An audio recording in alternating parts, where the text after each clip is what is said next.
question. No cash? I'm not surprised.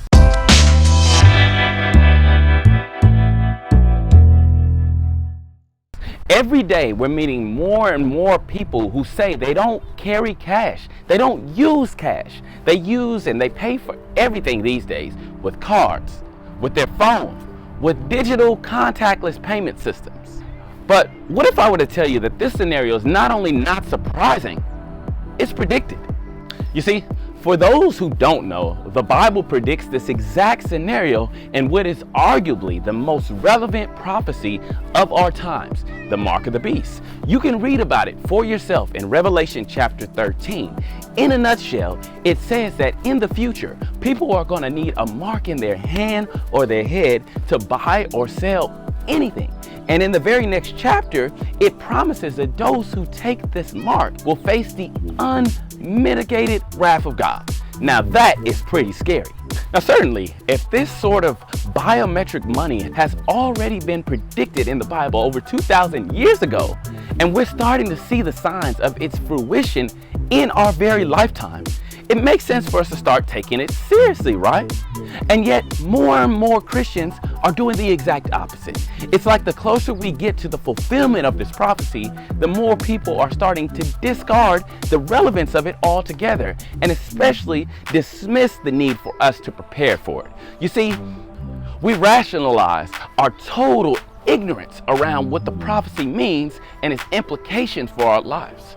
We say that it's just too inconvenient to actually take a stand against this tide of cashless currency that is overtaking the planet. We say that everybody's doing it, and we'd be weird to drop out of that system, right? We say that, you can't stop what's coming, so you might as well join it. But where is that line of reasoning going to actually lead us spiritually, eternally?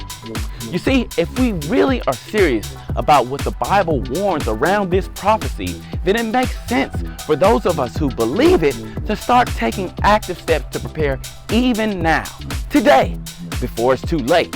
And no, I'm not talking about running off to buy a plot of land and, try to stockpile supplies until the end of the world. That's a strategy that is based more upon fear than faith, and is the exact opposite of what Jesus actually taught.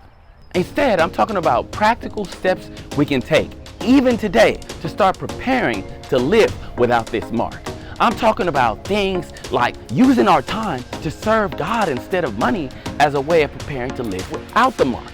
I'm talking about linking up with other believers so that we can actually support each other, so that we can actually work together and have fellowship and share resources and share skills and share knowledge and even encourage each other as the world around us grows so much darker.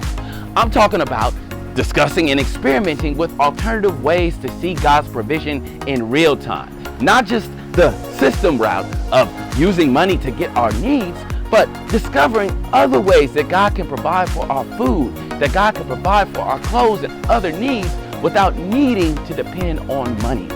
I'm talking about leaving behind even some of the comforts of home to go into all the world and to share this message with other people.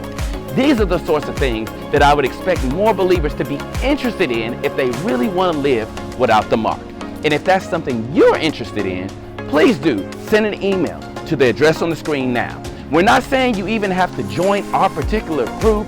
We're not promoting a specific church. We're not promoting a specific denomination, but we are promoting God. We are promoting Jesus and what he taught. And we are saying that it's only through faith in him that we're going to survive the darkest times in the history of the planet. If you want to prepare to survive without the mark, please write to us today. And most importantly, please take time to pray about what the implications of this prophecy mean for you in your life.